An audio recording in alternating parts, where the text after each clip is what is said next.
PSC tips and ട്രിക്സിലേക്ക് ഏവർക്കും സ്വാഗതം. വരുന്ന LDC 2024, LGS 2024 എക്സാംസിന് വേണ്ടി പ്രിപ്പയർ ചെയ്യുന്നവർക്ക് വേണ്ടിയിട്ടുള്ള സിലബസ് പ്രകാരമുള്ള ഫ്രീ ക്ലാസ്സുകൾ നമ്മുടെ ചാനലിലൂടെ സ്റ്റാർട്ട് ചെയ്തിട്ടുണ്ട്. ഒരു ദിവസം 6 ക്ലാസ്സുകൾ വെച്ചാണ് വരുന്നത്. അപ്പോൾ 6 ക്ലാസ്സുകൾ ഏതൊക്കെയാണെന്ന് ഞാനൊന്ന് പറയാം. തുടക്കക്കാർക്ക് വേണ്ടിയിട്ടാണ്. ഒരുപാട് പേര് പുതിയതായിട്ട് വന്നിട്ടുള്ളവരുണ്ട്. അപ്പോൾ ആദ്യം മുതലേ ഫോളോ ചെയ്ത് വരുന്നവർക്ക് കൃത്യമായിട്ട് ഏത് സമയത്താണെന്നൊക്കെ അറിയാം. പുതുതായിട്ട് ജോയിൻ ചെയ്തവർക്ക് വേണ്ടിയിട്ട് പറയാം. ആദ്യത്തെ ക്ലാസ് 6 മണിക്കാണ്, കാലത്ത് 6 മണിക്ക് സ്റ്റാർട്ട് ചെയ്യും. ദെൻ അടുത്തത് 9 മണിക്കാണ്. അത് കഴിഞ്ഞിട്ട് 12 മണിക്ക് അടുത്ത ക്ലാസ് വരും. ദെൻ അത് കഴിഞ്ഞ് 3 മണിക്ക് അടുത്ത ക്ലാസ് വരും. ഓക്കെ, ഇത്രയും ക്ലാസ് എന്ന് പറയുന്നത് ഇത് റെക്കോർഡഡ് ക്ലാസ് ആണ്. ഇതിൽ GK പോർഷൻസും മാത്സും ഇംഗ്ലീഷും എല്ലാം കവർ ചെയ്യും. ദെൻ അത് കഴിഞ്ഞ് രാത്രി 8 മണിക്ക് PYQ ഡിസ്കഷൻ ആണ് വരുന്നത്. ദെൻ രാത്രി 10:30 എക്സ്പെക്റ്റഡ് CA കറണ്ട് അഫയേഴ്സിൻ്റെ ക്ലാസ് ആണ്. ഇത് രണ്ടും നമുക്ക് ലൈവ് ക്ലാസ് ആണ് വരുന്നത്. അപ്പോൾ 2 ലൈവ് ക്ലാസ്സും 4 റെക്കോർഡഡ് ക്ലാസ്സും, ഇങ്ങനെ ടോട്ടൽ 6 ക്ലാസ് ആണ് നിങ്ങൾക്ക് ഒരു ദിവസം ലഭിക്കുന്നത്. അപ്പോൾ കൃത്യമായിട്ട് ഫോളോ ചെയ്യുക, നോട്ട്സ് തയ്യാറാക്കിയിട്ട് പഠിക്കുക. നമ്മുടെ ക്ലാസ് ഒക്കെ കണ്ടിട്ട് ഇഷ്ടമായിട്ടുണ്ട് എന്നുണ്ടെങ്കിൽ നിങ്ങളുടെ അഭിപ്രായം താഴെ കമൻ്റ് ആയിട്ട് അറിയിക്കാം. ഇഷ്ടപ്പെട്ടു എന്ന് അറിയിക്കാൻ വേണ്ടിയിട്ട് ഒന്ന് ലൈക്ക് ചെയ്യുക, മാക്സിമം ഫ്രണ്ട്സിന് ഷെയർ ചെയ്ത് കൊടുക്കുക. പിന്നെ ക്ലാസ് കേൾക്കാനിരിക്കുമ്പോൾ എപ്പോഴും നോട്ട്സ് തയ്യാറാക്കിയിട്ട് വേണം പഠിക്കാൻ വേണ്ടിയിട്ട്. നോട്ട്ബുക്ക് കയ്യിൽ വേണം, പഠിക്കുക, നോട്ട്സ് തയ്യാറാക്കുക. ഓക്കെ, പിന്നെ നമ്മുടെ ടെലഗ്രാം ചാനലിൽ മസ്റ്റായിട്ടും ജോയിൻ ചെയ്യണം. കാരണം നിങ്ങൾക്ക് ഓരോ ദിവസവും നൽകുന്ന ക്ലാസ്സുകൾ ഏതൊക്കെയാണെന്നുള്ളതിൻ്റെ ഇൻസ്ട്രക്ഷൻസും പഠിക്കാൻ വേണ്ടിയിട്ടുള്ളതിൻ്റെ PDF-ഉം കാര്യങ്ങളൊക്കെ നമ്മൾ ടെലഗ്രാം വഴിയാണ് കൊടുക്കുന്നത്. സോ ടെലഗ്രാമിൻ്റെ ലിങ്ക് ഞാൻ താഴെ ഡിസ്ക്രിപ്ഷൻ ബോക്സിൽ കൊടുത്തിട്ടുണ്ട്. ജോയിൻ ചെയ്യാത്തവരുണ്ടെങ്കിൽ ജോയിൻ ചെയ്യുക. ഓക്കെ, അപ്പോൾ നമുക്ക് ഇന്നത്തെ ക്ലാസ്സിലോട്ട് കിടക്കാം. ഇതുമായിട്ട് നമ്മൾ ഇന്ന് ഫസ്റ്റ് ഡേ പഠിക്കുന്നത് വളരെ ബേസിക് ആയിട്ടുള്ള കുഞ്ഞു കുഞ്ഞു കാര്യങ്ങളാണ്. അതായത് ഞാനിപ്പോൾ കുറച്ച് കാര്യങ്ങളൊക്കെ റെഫർ ചെയ്ത് എടുത്തിട്ടുള്ളത് 5ാം ക്ലാസ്സിലെ 1ാമത്തെ ചാപ്റ്ററാണ്, സംഖ്യാലോകം എന്ന് പറഞ്ഞിട്ട് ഒരു ചാപ്റ്റർ ഉണ്ട്. അപ്പോൾ ആ ഒരു ചാപ്റ്ററിൽ നിന്ന് കുറേയധികം ബേസിക് ആയിട്ടുള്ള കാര്യങ്ങളാണ് ഞാൻ ഇന്ന് എടുത്തിട്ടുള്ളത്. ഓക്കെ, അപ്പോൾ അത്രയും കുഞ്ഞു കുഞ്ഞു ബേസിക് ആയിട്ടുള്ള കാര്യങ്ങൾ പഠിച്ച് അതുപോലും അറിയാത്തവരുണ്ടെങ്കിൽ അതെല്ലാം പഠിച്ചാലാണ് നമുക്ക് മുകളിലോട്ടുള്ള കാര്യങ്ങളൊക്കെ പഠിച്ച് മനസ്സിലാക്കാനായിട്ട് പറ്റുള്ളൂ. പിന്നെ ഞാൻ പറയുന്നൊരു കാര്യമാണ്, എന്തൊക്കെയായാലും നിങ്ങൾ എന്ത് മാത്സ് പഠിക്കുകയാണെങ്കിലും മൾട്ടിപ്ലിക്കേഷൻ ടേബിൾ, ഗുണനപ്പട്ടിക അറിയാതെ നമുക്ക് ഒരു കാര്യം ചെയ്യാനായിട്ട് പറ്റില്ല. ഓക്കെ, അപ്പോൾ മൾട്ടിപ്ലിക്കേഷൻ ടേബിൾ 1 മുതൽ 10 വരെയുള്ളതിൻ്റെയെങ്കിലും എല്ലാവരും പഠിച്ചിട്ടുണ്ടായിരിക്കണം. ഓക്കെ ആണല്ലോ. അപ്പോൾ ഇന്ന് നമ്മൾ ഫസ്റ്റ് നോക്കാനായിട്ട് പോകുന്നത് സ്ഥാനം. അതായത് ഒരു സംഖ്യ എഴുതി കഴിഞ്ഞാൽ, ഇപ്പം നമ്മളിവിടെ ഒരു സംഖ്യ എഴുതുവാണ്. ഇങ്ങനെ ഒരു സംഖ്യ എഴുതി കഴിഞ്ഞു.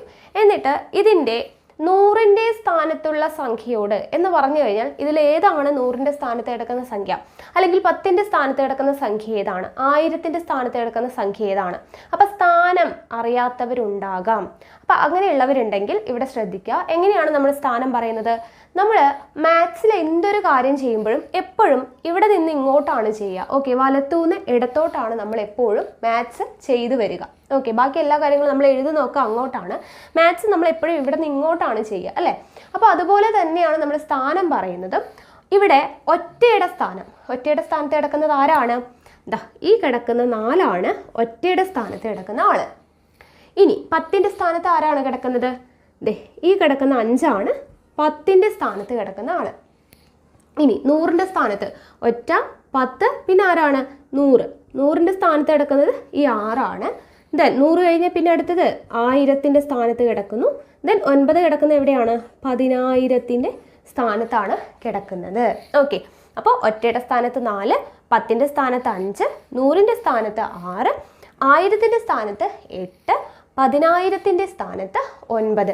ഇങ്ങനെയാണ് നമുക്കൊരു സംഖ്യ കിട്ടിക്കഴിഞ്ഞാൽ നമ്മൾ സ്ഥാനം മനസ്സിലാക്കുന്നത്, അല്ലേ? ഒറ്റയുടെ സ്ഥാനം, 10ൻ്റെ സ്ഥാനം, 100ൻ്റെ സ്ഥാനം, 1000ൻ്റെ സ്ഥാനം, 10000ൻ്റെ സ്ഥാനം. ഇങ്ങോട്ടുണ്ടെങ്കിൽ ലക്ഷം, 10 ലക്ഷം, കോടി, അങ്ങനെയാണ് ഇങ്ങോട്ട് എന്താണ് സ്ഥാനം നമ്മൾ എഴുതുന്നത്. ഓക്കെ, അപ്പോൾ ഇത് ആദ്യം നിങ്ങൾ മനസ്സിലാക്കി. ഇനി ഒരു നമ്പർ കൂടെ വേണമെങ്കിൽ എഴുതാം. ഇങ്ങനെ ഒരു നമ്പർ ഉണ്ടെന്ന് വിചാരിക്കാം. ഇതിൽ ഒറ്റയുടെ സ്ഥാനത്ത് ആരാണ് കിടക്കുന്നത്? നിങ്ങൾ സ്വന്തമായിട്ട് പറഞ്ഞു നോക്കുക. ഒറ്റയുടെ സ്ഥാനത്ത് കിടക്കുന്നത് 1, 10ൻ്റെ സ്ഥാനത്ത് കിടക്കുന്നത് ആരാണ്? 2, 3ൻ്റെ സ്ഥാനം 100, ദെൻ 1000ൻ്റെ സ്ഥാനത്ത് കിടക്കുന്നത് 6, 10000ൻ്റെ സ്ഥാനത്ത് കിടക്കുന്നത് ആരാണ്? 3. ഓക്കെ ആണല്ലോ. അപ്പം ഇങ്ങനെയാണ് നമ്മൾ സ്ഥാനം എഴുതുന്നത്. ഓക്കെ, ഇനി ഇതിൻ്റെ സ്ഥാനവില എത്രയാണ് എന്ന് ചോദിക്കാം. ഓക്കെ, അപ്പോൾ സ്ഥാനവില കണ്ടെത്തുന്നതിന് വേണ്ടിയിട്ട് ഇപ്പോൾ 3ൻ്റെ സ്ഥാനവില എത്രയാണ്, ഈ സംഖ്യയിൽ 3ൻ്റെ സ്ഥാനവില എത്രയാണ് എന്ന് ചോദിച്ചു കഴിഞ്ഞാൽ എന്താണ് നമ്മൾ ചെയ്യുക? 3ൻ്റെ സ്ഥാനവില എന്ന് പറയുന്നത് 3 എന്ന് എഴുതി. ഇനി എത്രയാണ് സ്ഥാനവില എഴുതുമ്പോൾ 3ൻ്റെ സ്ഥാനവിലയാണ് നമ്മൾ എഴുതുന്നത്. അപ്പോൾ 3 എഴുതി അത് കഴിഞ്ഞ് എത്ര പൂജ്യമുണ്ട്? 1 2 3 4. ആ 4 പൂജ്യം ഇട്ട് കൊടുക്കുക. ഓക്കെ, 3 കഴിഞ്ഞ് എത്ര സംഖ്യ ഉണ്ടെന്ന് എണ്ണാം, അത്രയും പൂജ്യം ഇട്ട് കൊടുക്കുക. എത്രയാണ്? 1 2 3 4. 4 സംഖ്യ ഉണ്ട്, അപ്പോൾ നമ്മൾ 4 പൂജ്യം ഇട്ടു. അപ്പോൾ എന്താണ് ഇത് വായിക്കുക? 30,000 അല്ലേ? അപ്പോൾ 3ന്റെ സ്ഥാനവില എന്ന് പറയുന്നത് എത്രയാണ്? 30,000 ആണ്. ഓക്കെ, ഇനി 6ന്റെ സ്ഥാനവില എത്രയാണെന്ന് ചോദിച്ചപ്പോൾ നമ്മൾ എന്ത് ചെയ്യണം? 6 എന്ന് എഴുതുക. അതിനുശേഷം 6ന് ശേഷം എത്ര സംഖ്യകളുണ്ട്? 1 2 3. 3 സംഖ്യകളുണ്ട്. അപ്പോൾ അതിന് 3 0 ഇട്ട് കൊടുക്കുക. അപ്പോൾ എത്രയായി? 6000 അല്ലേ? 6000 ആയി. അപ്പോൾ 6ന്റെ സ്ഥാനവില എന്താണ്? 6000 ആണ്. ഓക്കെ, ഇനി അടുത്തത് 3. 3ന്റെ സ്ഥാനവില എത്രയാണ്? ഇവിടെ 3 എന്ന് എഴുതി. 3 കഴിഞ്ഞ് എത്രയുണ്ട്? 2 1. അപ്പോൾ 2 1 എന്ന് പറയുമ്പോൾ 2 സംഖ്യയുണ്ട്. അപ്പോൾ 2 0 ഇട്ട് കഴിഞ്ഞാൽ 300 ഈ 3ന്റെ സ്ഥാനവില അല്ലേ? ഇനി അടുത്തത് 2. 2 എന്ന് പറയുന്നതിൻ്റെ സ്ഥാനവില എത്രയാണ്? 2 എഴുതി. അടുത്ത കിടക്കുന്ന ആളാരാണ്? 1. ഒരു സംഖ്യയുള്ളൂ, അപ്പോൾ ഒരു 0 ഇട്ട് കഴിഞ്ഞാൽ 20 2ന്റെ സ്ഥാനവില. പിന്നെ 1ന്റെ സ്ഥാനവില എന്താ? 1 മാത്രമേ ഉള്ളൂ. സോ 1 1ന്റെ സ്ഥാനവില. ഓക്കെ, അപ്പോൾ സ്ഥാനവില എഴുതുക എന്ന് പറയുമ്പോൾ ആ സംഖ്യ എഴുതുക, അത് കഴിഞ്ഞ് എത്ര നമ്പർ ഉണ്ടോ അത്രയും സീറോസ് ഇട്ട് കൊടുക്കുക. അതാണ് അതിൻ്റെ സ്ഥാനവില എന്ന് പറയുന്നത്. ഓക്കെ, ഇനി ഇപ്പോൾ ഇടയ്ക്ക് 0 ഒക്കെ ഉള്ള നമ്പർ വന്നു എന്ന് വിചാരിക്കാം. ഈ 0യുടെ സ്ഥാനവില ചോദിച്ചു കഴിഞ്ഞാൽ എന്ത് ചെയ്യും? 0 കഴിഞ്ഞിട്ട് വീണ്ടും എത്ര നമ്പർ ഉണ്ട്? 2 നമ്പർ ഉണ്ട്. വീണ്ടും 2 0 ഇട്ട് കൊടുക്കാൻ പറ്റുള്ളൂ. അപ്പോൾ 0യുടെ സ്ഥാനവില എത്രയേ വരുള്ളൂ? 0 മാത്രമേ വരത്തുള്ളൂ. ഓക്കെ, 0 വരുന്ന നമ്പേഴ്സിൻ്റെ കേസിൽ 0യുടെ സ്ഥാനവില എന്താണ്? 0 തന്നെയാണ്. ബാക്കിയുള്ള നമ്പേഴ്സിൻ്റെ സ്ഥാനവില എങ്ങനെയാണ് കണ്ടെത്തുക? നമ്പർ എഴുതുക, നമ്പറിന് ശേഷം എത്ര സംഖ്യ ഉണ്ടോ അത്രയും സീറോസ് ഇട്ട് കഴിഞ്ഞാൽ അതിൻ്റെ സ്ഥാനവില ആയിട്ടുണ്ട്. ഓക്കെ, അപ്പോൾ നമ്മൾ സ്ഥാനം പറയാം. 1 10 100 1000 എങ്ങനെയാണ് സ്ഥാനം എഴുതുന്നതെന്ന് പഠിച്ചു അല്ലേ? പൊസിഷൻ പഠിച്ചു. സ്ഥാനവില എഴുതുന്നതും എങ്ങനെയാണെന്ന് പഠിച്ചു. ഇനി നമ്മൾ നോക്കുന്നത് ഏറ്റവും ചെറിയ രണ്ടക്ക സംഖ്യ ഏതാണ്? ഏറ്റവും ചെറിയ രണ്ടക്ക സംഖ്യ എന്ന് പറയുന്നത് എല്ലാവർക്കും അറിയുന്നതായിരിക്കും. 10 അല്ലേ? 10 ഏറ്റവും ചെറിയ രണ്ടക്ക സംഖ്യ. എന്തുകൊണ്ടാണ്?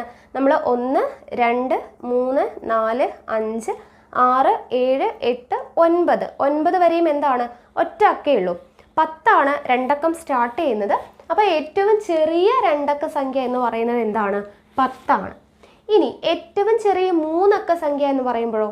ഏറ്റവും ചെറിയ മൂന്നക്ക സംഖ്യ 100. എന്തുകൊണ്ടാണ്? 99 വരെയും എന്താണ്? രണ്ടക്കമേ ഉള്ളൂ. പിന്നീട് മൂന്നക്കം സ്റ്റാർട്ട് ചെയ്യുന്നത് 100ൽ നിന്നാണ്. അപ്പോൾ ഏറ്റവും ചെറിയ മൂന്നക്ക സംഖ്യ ആര് തന്നെയാണ്? 100 തന്നെയാണ്. ഇനി ഏറ്റവും ചെറിയ നാലക്ക സംഖ്യ എന്ന് പറയുന്നത് ആരാണ്? 1000 അല്ലേ? ഏറ്റവും ചെറിയ മൂന്നക്ക സംഖ്യ 100. നാലക്ക സംഖ്യ ആരാണ്? 1000. 999. അതാണ് ഏറ്റവും അവസാനം മൂന്നക്കം വരുന്നത്. ദെൻ നാലക്കം സ്റ്റാർട്ട് ചെയ്യുന്നത് 1000ൽ നിന്നാണ്. അപ്പോൾ ഏറ്റവും ചെറിയ നാലക്ക സംഖ്യ ആരാണ്? 1000. ഇനി ഏറ്റവും ചെറിയ അഞ്ചക്കം എന്ന് പറയുമ്പോഴേക്കും ആരായിരിക്കും? 10000 ഏറ്റവും ചെറിയ അഞ്ചക്ക സംഖ്യ. അപ്പോൾ ഇതിങ്ങനെ ഓർത്ത് വയ്ക്കാനായിട്ട് എല്ലാവർക്കും അറിയുന്നതായിരിക്കും. ഓർത്ത് വയ്ക്കാനായിട്ട് ബുദ്ധിമുട്ടുള്ളവരുണ്ടെങ്കിൽ എങ്ങനെ നമുക്കിത് ഓർത്ത് വയ്ക്കാൻ പറ്റും? ആദ്യം ഏറ്റവും ചെറിയ രണ്ടക്ക സംഖ്യ ചോദിച്ചു കഴിഞ്ഞാൽ 1 എഴുതുക. 1 എഴുതി കഴിഞ്ഞിട്ട് 2 അക്കം ആവണമെങ്കിൽ പിന്നെ എത്ര 0 ചേർക്കണം? ഒരു 0 ചേർത്താൽ മതി. അപ്പോൾ 2 അക്കം ആവും അല്ലേ? 2 അക്കം 1 2 2 അക്കം ആവും. അപ്പോൾ 1 എഴുതുക. ഏറ്റവും ചെറിയ രണ്ടക്ക സംഖ്യ എന്ന് പറയുമ്പോൾ 1 എഴുതുക. 2 ആവണമെങ്കിൽ എത്ര 0 ഇടണം? ഒരു 0 ഇടണം. അപ്പോൾ 10. ഇനി ഏറ്റവും ചെറിയ രണ്ടക്ക സംഖ്യ എന്ന് പറയുമ്പോൾ 1 എഴുതുക. എന്നിട്ട് ഏറ്റവും ചെറിയ മൂന്നക്ക സംഖ്യ എന്ന് പറയുമ്പോൾ 1 എഴുതുക. 3 ആവണമെങ്കിൽ എത്ര 0 വേണം? 2 0 ചേർക്കണം.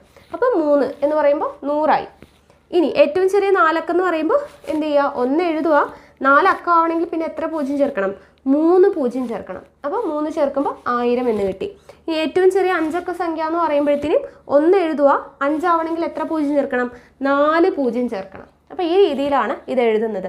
ഏറ്റവും ചെറിയ രണ്ടക്ക സംഖ്യ 10, ഏറ്റവും ചെറിയ മൂന്നക്ക സംഖ്യ 100, ഏറ്റവും ചെറിയ നാലക്ക സംഖ്യ 1000, ഏറ്റവും ചെറിയ അഞ്ചക്ക സംഖ്യ 10000. ഓക്കെ ആണല്ലോ. ഇനി നിങ്ങൾക്ക് എല്ലാവർക്കും അറിയുന്ന കാര്യം തന്നെയാണ് ഏറ്റവും വലിയ രണ്ടക്ക സംഖ്യ ഏതാണ്? ഏറ്റവും വലിയ രണ്ടക്ക സംഖ്യ എന്ന് പറയുന്നത് ഏറ്റവും ചെറിയ മൂന്നക്ക സംഖ്യ എന്ന് പറയുന്നത് 100 അല്ലേ? അപ്പോൾ 100ന് മുന്നേ ഉള്ള ആളാണ് എന്ത്? ഏറ്റവും അവസാനത്തെ വലിയ രണ്ടക്ക സംഖ്യ ആരാണ്? 99. അപ്പോൾ ഏറ്റവും വലിയ രണ്ടക്ക സംഖ്യ എന്ന് പറഞ്ഞു കഴിഞ്ഞാൽ 99 100ന് മുന്നേ ഉള്ള ആൾ. അപ്പോൾ ഏറ്റവും വലിയ മൂന്നക്ക സംഖ്യ ആരായിരിക്കും? 1000ന് മുന്നേ ഉള്ള ആൾ ആരാണ്?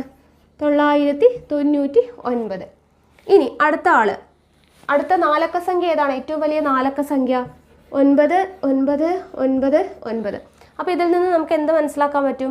ഏറ്റവും വലിയ 2 അക്ക സംഖ്യ 99, ഏറ്റവും വലിയ 3 അക്ക സംഖ്യ 999, ഏറ്റവും വലിയ 4 അക്ക സംഖ്യ 9999. അപ്പോൾ 2 അക്കം 3 അക്കം 4 അക്കം എന്ന് പറയുമ്പോൾ ആ എണ്ണത്തിനനുസരിച്ച് 9 എഴുതുന്നു അല്ലേ?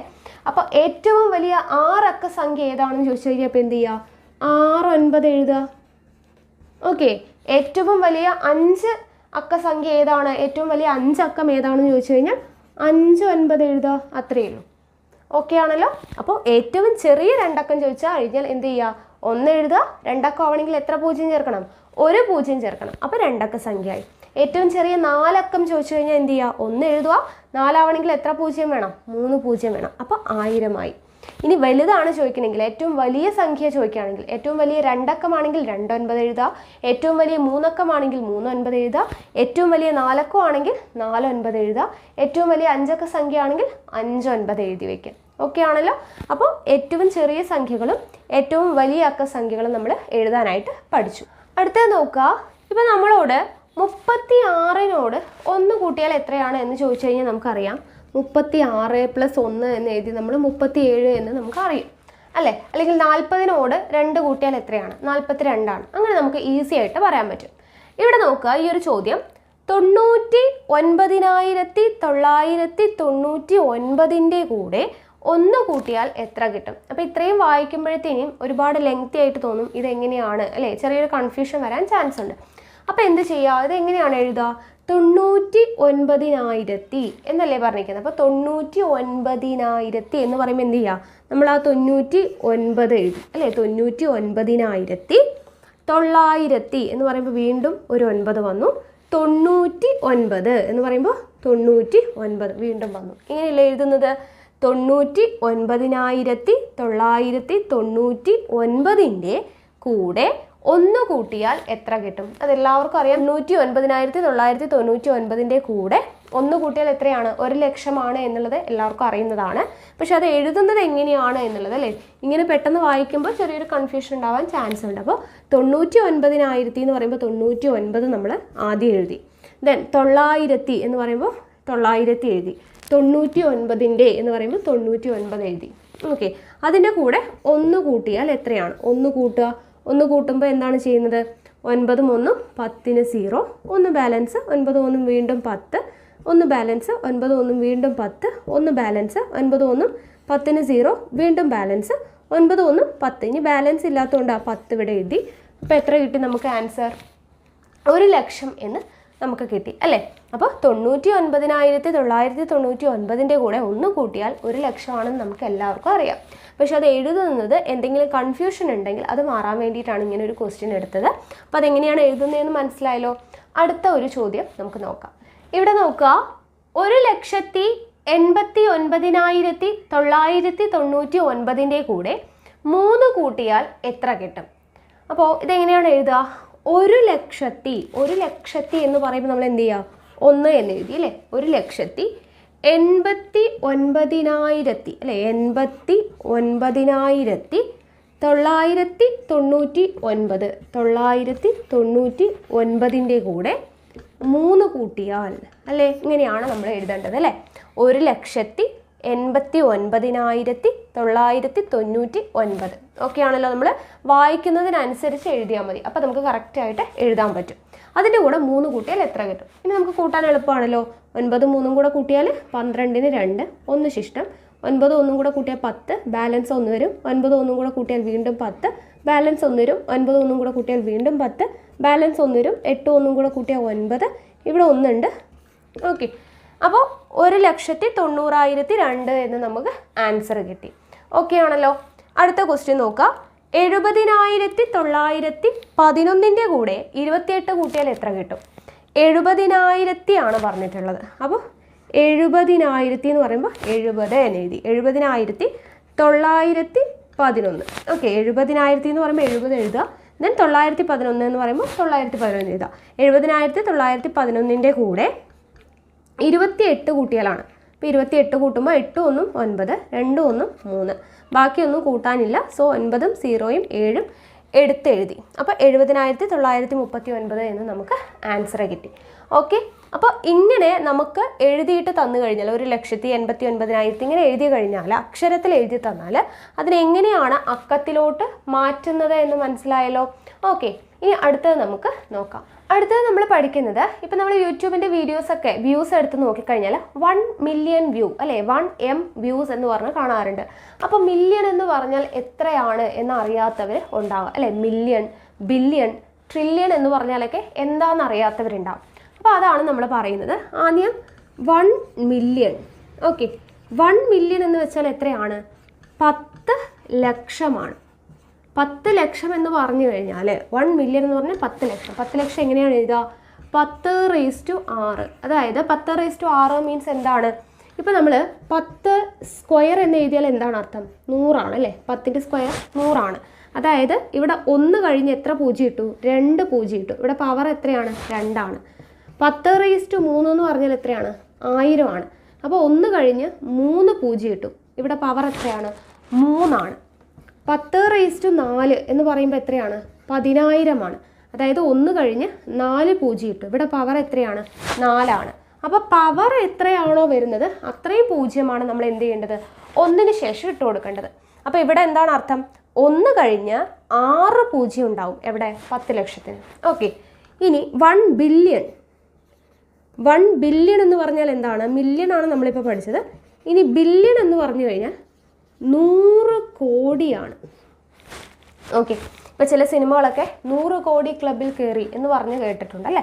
അപ്പോൾ 1 ബില്യൺ എന്ന് പറയുന്നതാണ് എന്ത്? 100 കോടി എന്ന് പറയുന്നത്.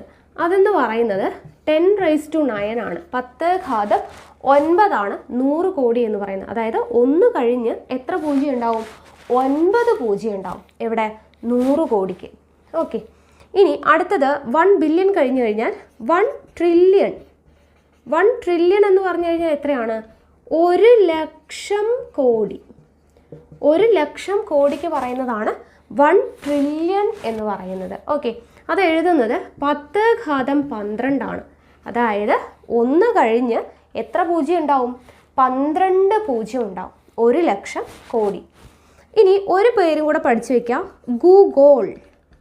ഗൂഗോൾ എന്ന് പറഞ്ഞു കഴിഞ്ഞാൽ 1 കഴിഞ്ഞ് 100 0 സംഖ്യയാണ്.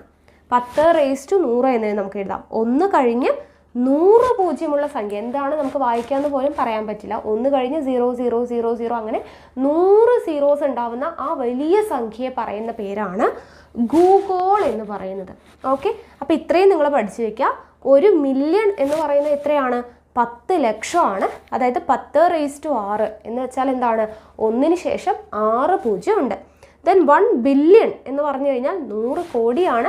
10⁻9 1 കഴിഞ്ഞ് 9 0 ഇടുക. ദെൻ 1 ട്രില്യൺ എന്ന് പറയുന്നത് 1,00,000 കോടിയാണ്. അതായത് 10⁻12 എന്ന് വെച്ചാൽ 1ന് ശേഷം 12 0 ഇട്ട് കൊടുക്കുക. അടുത്തത് ഗൂഗോൾ. ഗൂഗിൾ എന്താണ്? 1ന് ശേഷം 100 0 വലിയ സംഖ്യയാണ് ഗൂഗോൾ എന്ന് പറയുന്നത്. അടുത്തത് നോക്കുക, ഇവിടെ ഞാൻ കുറച്ച് നമ്പേഴ്സ് എഴുതിയിട്ടുണ്ട്. ഈ നമ്പേഴ്സ് ഉപയോഗിച്ച് ഉണ്ടാക്കാൻ പറ്റുന്ന ഏറ്റവും വലിയ സംഖ്യ, ഏറ്റവും ചെറിയ സംഖ്യ. ഓക്കെ, വലിയ സംഖ്യയും ചെറിയ സംഖ്യയാണ്, വലിയ അക്കമല്ല. ഈ സംഖ്യ, ഈ തന്നിരിക്കുന്ന സംഖ്യകൾ ഉപയോഗിച്ച് ഉണ്ടാക്കാവുന്ന ഏറ്റവും വലിയ സംഖ്യ ഏത്, അല്ലെങ്കിൽ ഏറ്റവും ചെറിയ സംഖ്യ ഏത്, അങ്ങനെ ചോദിക്കാം അല്ലേ. അപ്പോൾ ഇവിടെ വലിയ സംഖ്യയും ചെറിയ സംഖ്യ എങ്ങനെയാണ് എഴുതുക? വളരെ എളുപ്പമാണ്. വലിയ സംഖ്യ എഴുതാൻ വേണ്ടിയിട്ട് വലുതിൽ നിന്നും ചെറുതിലോട്ട് എഴുതുക. ഈ കിടക്കുന്ന സംഖ്യകളെ വലുതിൽ നിന്നും ചെറുതിലോട്ട് എഴുതി കഴിഞ്ഞാൽ വലിയ സംഖ്യ കിട്ടി. അപ്പോൾ എങ്ങനെ എഴുതാം? വലിയ സംഖ്യ, വലുത് നമ്മൾ എഴുതുമ്പോൾ വലിയ സംഖ്യയിൽ നിന്നും ചെറുതിലോട്ട് എഴുതാം. വലിയ സംഖ്യ ഏതാണ്? ഇതിൽ ആദ്യം വരുന്നത് 8. 8 ഏറ്റവും വലുത്. അത് കഴിഞ്ഞ് 5 വരും, ദെൻ 4 വരും, അത് കഴിഞ്ഞ് 3 വരും, അത് കഴിഞ്ഞ് 1 വരും. അപ്പോൾ ഈ കാണുന്ന സംഖ്യയാണ് ഇവിടുത്തെ ഏറ്റവും വലിയ സംഖ്യ. ഈ സംഖ്യകൾ ഉപയോഗിച്ച് നമുക്ക് ഉണ്ടാക്കാവുന്ന ഏറ്റവും വലിയ സംഖ്യ എഴുതാൻ എന്ത് ചെയ്യുക? വലുതിൽ നിന്നും ചെറുതിലോട്ട് എഴുതാം. ഇനി ഏറ്റവും ചെറിയ സംഖ്യ എഴുതാൻ വേണ്ടി നമ്മൾ എന്ത് ചെയ്യുക? നേരെ തിരിച്ച് ചെറുതിൽ നിന്ന് വലുതിലോട്ട് എഴുതുക. അപ്പോൾ നേരെ എന്ത് ചെയ്യുക? ഇതിന് തിരിച്ചെഴുതുക. അതായത് 1 3 4 5 8. അപ്പോൾ അതിന് തിരിച്ചെഴുതി കഴിഞ്ഞാൽ എന്തായി? ഏറ്റവും ചെറിയ സംഖ്യയായി. അതേപോലെ ഇവിടെ ഒന്ന് എഴുതി നോക്കാം, നിങ്ങൾക്ക് തനിയെ എഴുതാം. അപ്പോൾ നോക്കുക, ഇവിടെ ഏറ്റവും വലിയ സംഖ്യ എങ്ങനെയാണ് എഴുതുക? വലുതിൽ നിന്ന് ചെറുതിലോട്ട്. അപ്പോൾ വലുത് 9, ദെൻ 8, ദെൻ 6, 3, 2, 1. ഇതാണ് വലിയ സംഖ്യ. ചെറിയ സംഖ്യ എഴുതാമെന്ന് പറയുമ്പോൾ നമ്മൾ എന്ത് ചെയ്യണം? ചെറുതിൽ നിന്നും വലുതിലോട്ട് എഴുതണം. അപ്പോൾ എങ്ങനെ എഴുതാം? 1, 2, 3, ദെൻ 6, 8, 9. അപ്പോൾ ചെറുതിൽ നിന്നും വലുതിലോട്ട് എഴുതിയപ്പോൾ ഏറ്റവും ചെറിയ സംഖ്യയും കിട്ടി. ഇനി നിങ്ങൾക്ക് തെറ്റ് പറ്റാവുന്ന ഒരു ഏരിയ എന്ന് പറയുന്നത് 0 വരുമ്പോഴാണ്. നോക്കുക, 4, 0, 7, 8, 5, 6 ഇതാണ് നമ്പേഴ്സ്. ഇതിൽ ഏറ്റവും വലുത് എന്ന് പറയുമ്പോൾ നമ്മൾ സാധാരണ പോലെ വലുതിൽ നിന്നും ചെറുതിലോട്ട് എഴുതാം. അപ്പോൾ വലുത് നമുക്ക് എഴുതാം. വലിയ സംഖ്യ ഏതാണ്? ആദ്യം വരുന്നത് 8, ദെൻ 7, 6, 5, 4, ദെൻ 0 അവസാനമാണ് വരിക. അപ്പോൾ ഏറ്റവും വലുത് കിട്ടി. ഇനി ഏറ്റവും ചെറിയ സംഖ്യ എഴുതാമെന്ന് പറഞ്ഞാലോ? ഏറ്റവും ചെറിയ സംഖ്യ ഏതാണ്? 0 ആണ്. പക്ഷേ 0യിൽ ഏതെങ്കിലും ഒരു സംഖ്യ സ്റ്റാർട്ട് ചെയ്യോ? ഇല്ല. 0ത്തിൽ നിന്നും ഒരിക്കലും ഒരു സംഖ്യ തുടങ്ങില്ല. അപ്പോൾ എന്ത് ചെയ്യണം? നമ്മൾ ഏറ്റവും ചെറിയ സംഖ്യ എടുക്കുമ്പോൾ 0 ആണെങ്കിൽ 0 കഴിഞ്ഞുള്ള ചെറിയ സംഖ്യ നോക്കുക. 0 കഴിഞ്ഞുള്ള ചെറിയ സംഖ്യ ഏതാണ്? 4 ആണ് അല്ലേ? ഈ കൂട്ടത്തിലുള്ളതിൽ 0 കഴിഞ്ഞ് അടുത്ത ചെറിയ സംഖ്യ ആരാണ്? 4 ആണ്. ആ ചെറിയ സംഖ്യ എഴുതുക, 4 എന്ന് എഴുതുക. അതിനുശേഷം 0 ഇടുക. എന്നിട്ട് എന്ത് ചെയ്യുക? പിന്നീട് ബാക്കിയുള്ള നമ്പേഴ്സ് ചെറുത് എഴുതാം. ഓക്കെ, ചെറുതിൽ നിന്നും അങ്ങോട്ട് എഴുതാം. അപ്പോൾ ഏറ്റവും ചെറുത് 4 ആണ്. ദെൻ 0 എഴുതി. പിന്നീട് എന്ത് ചെയ്യുക? 5 അല്ലേ? അത് കഴിഞ്ഞ് 7, ദെൻ 8.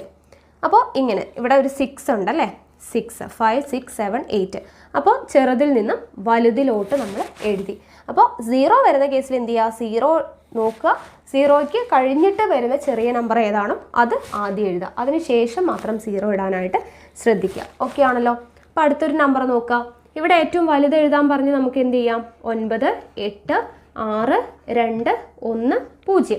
വലുതിൽ നിന്നും ചെറുതിലോട്ട് നമ്മൾ എഴുതി. അതിൽ പ്രത്യേകിച്ച് കൺഫ്യൂഷനൊന്നുമില്ല. ഇനി ചെറിയ സംഖ്യ എഴുതാൻ പറഞ്ഞ് എന്ത് ചെയ്യണം? 0 ആണ് ചെറുത്. 0യിൽ നിന്നും ഒരിക്കലും ഒരു സംഖ്യയും സ്റ്റാർട്ട് ചെയ്യില്ല. അപ്പം നമ്മൾ എന്ത് ചെയ്യണം? 0 കഴിഞ്ഞിട്ട് അടുത്തത് വരുന്നത് ആരാണ്? ഏറ്റവും ചെറുത് 1 ആണ്. അപ്പോൾ ആ 1 ഇടുക. അതിന് ശേഷം 0 ഇടുക. ദെൻ അത് കഴിഞ്ഞ് 2, 6, 8, 9.